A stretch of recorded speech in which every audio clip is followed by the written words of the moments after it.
Bitcoin was born from a simple but radical idea that you should control your own money, not a bank, not a government, not a third party hidden behind terms and conditions. You, the individual, the sovereign actor in charge of your financial destiny. And at the heart of that revolution lies one principle: self-custody. In a world where every part of our lives is intermediated, self-custody is rebellion through responsibility. It's not about hoarding coins on a device. It's about reclaiming what we've slowly surrendered: ownership, autonomy, accountability. Self-custody means holding your private keys. They're not just numbers. They're cryptographic proof that what's yours is truly yours. Without them, your Bitcoin is not really Bitcoin. It's a promise, not possession.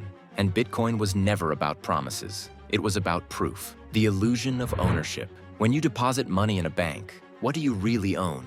You see a balance on a screen. But the moment you press transfer, that balance travels through systems you don't control, governed by rules you didn't write, and monitored by people you didn't elect. If the bank freezes your account tomorrow, your access is gone.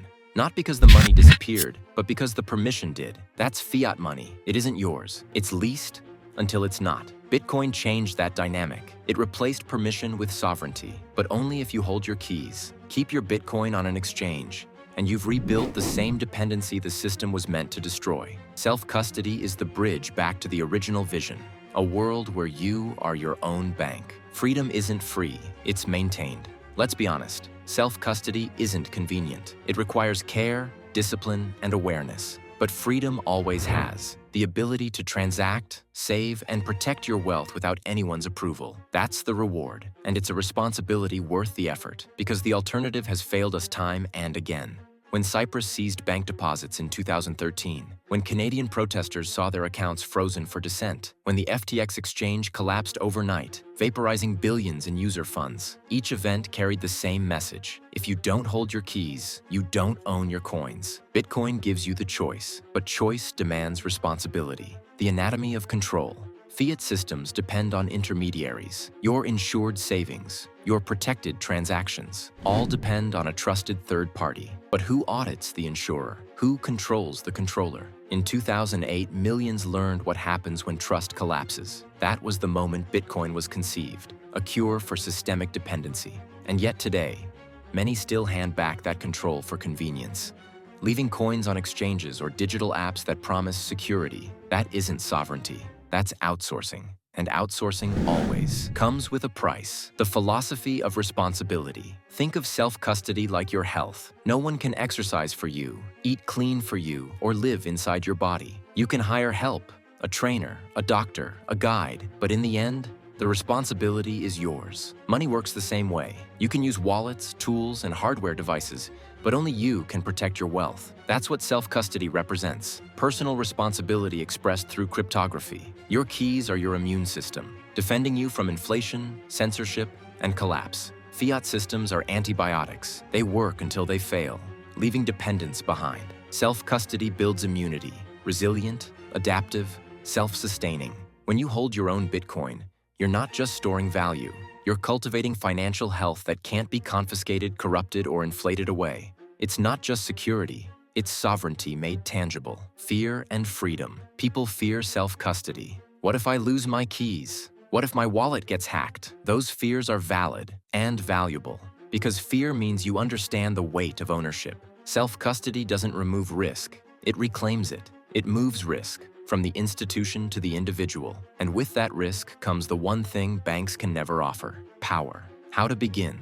You don't need to be a coder. Start simple. Choose a non-custodial wallet, hardware like Ledger or Trezor, or software like Sparrow, Blue Wallet, or Phoenix. These let you hold the keys. Back up your seed phrase. Those 12 or 24 words are your master key. Write them down, or better, engrave them in metal.